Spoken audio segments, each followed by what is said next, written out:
Chers amis, Shabbat Shalom, c'est la sidra de Toldot qui va nous préoccuper maintenant. Et cette sidra de Toldot commence par Vehele Toldot. Voici donc les engendrements. Yitzhak et Rivka ne peuvent avoir d'enfants. Dans la sidra de Chaye Sarah, nous avons relaté leur rencontre. Malheureusement, les deux sont stériles. Et après que Yitzhak et Rivka aient adressé une prière à l'Éternel, voilà que Rivka tombe enceinte et elle a des jumeaux. Vayi rotsatsu abanim bekirba. Lorsque les enfants se disputaient en son sein, paracha de Toldot, chapitre 28, verset 22, Rivka, longtemps stérile, voit la prière donc de son épouse Yitzhak exaucée. Elle tombe enceinte et porte des jumeaux, Yaakov et Esav. Déjà dans la matrice de leur mère, les frères se querellent, préfigurant la lutte d'Israël et des nations issues de Esav. Pourtant, un compromis aurait pu être trouvé. Esav vend de plein gré son droit d'aînesse contre un plat de lentilles. De quoi s'agit-il ? Eh bien, au début de la paracha, et Esav revient fatigué des champs où il a chassé, peut-être commis quelques méfaits, et Yaakov est en train de préparer un plat de lentilles, car son père, Yitzhak, est en deuil de son grand-père Abraham. Les lentilles étant donc un plat réservé aux orgueillés, car il est rond, comme les œufs durs d'ailleurs, aujourd'hui on donnerait plutôt des œufs durs, donc il est rond, et effectivement, le cycle de la vie est ainsi symbolisé par les lentilles, parfois nous sommes en haut, parfois nous sommes en bas. Donc, comme je le disais, Esav rentre, et puis lui, finalement, il n'en a rien à faire des coutumes, peut-être même pas grand-chose à faire de deuil de son père, et donc il veut vendre son droit d'aînesse. Contre ce plat de lentilles, il a faim. Le droit d'aînesse est un engagement moral et spirituel à construire et poursuivre l'œuvre monothéiste de leur père Yitzhak. Esav rejette cette responsabilité, ça ne l'intéresse pas. Il préfère la jouissance immédiate d'un plat de lentilles et d'une bonne bouteille de vin que va lui donner donc Yaakov contre ce droit d'aînesse. Mais alors, pourquoi les deux frères, du coup, ne se partagent-ils pas le monde ?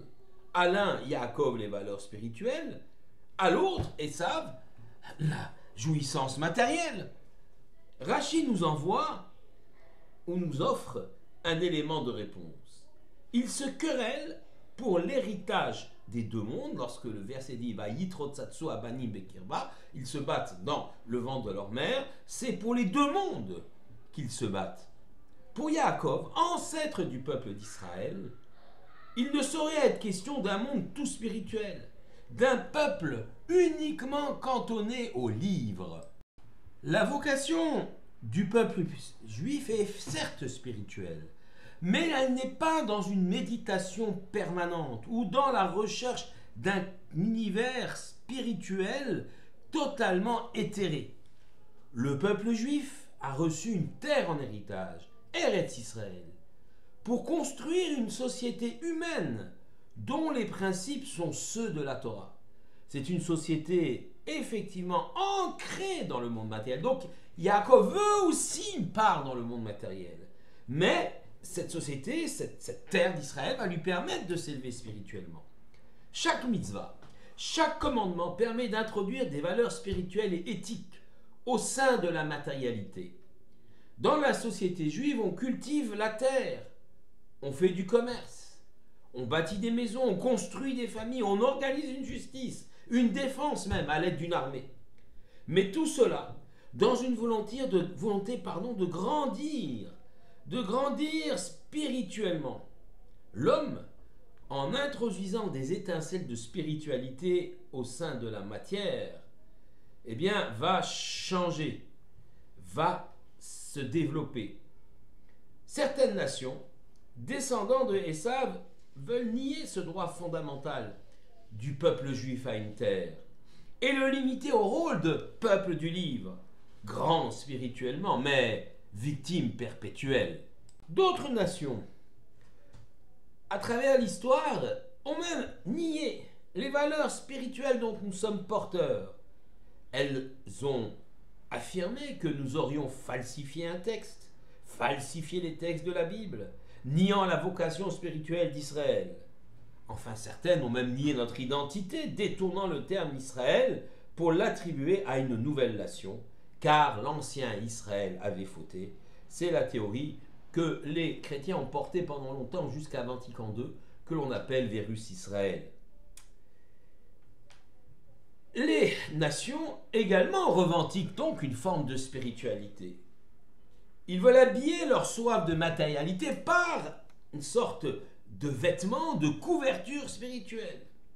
C'est pourquoi finalement, la lutte entre Esav et Yaakov concerne à la fois la revendication de la spiritualité, qui sera le porteur du message.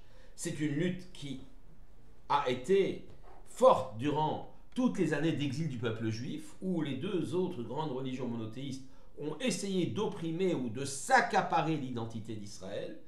Et puis c'est une lutte aussi pour le monde matériel, tel que nous le voyons aujourd'hui, où les nations nient à Israël le droit d'avoir une terre, la terre d'Israël, qui est pourtant essentielle pour la vocation, la survie, la vie et la vocation du peuple d'Israël. Toutes ces initiatives d'annihilation spirituelle du peuple juif s'ajoutent au pogrom, au génocide, à la Shoah. Et pourtant Israël est toujours là. Fidèle à son créateur et à cette Torah, à sa Torah, déjouant tous les pronostics macabres sur sa disparition. Sachons alors, ensemble, poursuivre cette formidable aventure, sans laisser quiconque de nos frères sur le chemin. Yaakov lutte pour le monde matériel, pour avoir une terre Eretz Israël. Et il lutte aussi pour le monde spirituel, pour grandir et accomplir sa vocation, son identité juive, l'identité d'Israël, et ce à tout jamais. Shabbat Shalom à tous.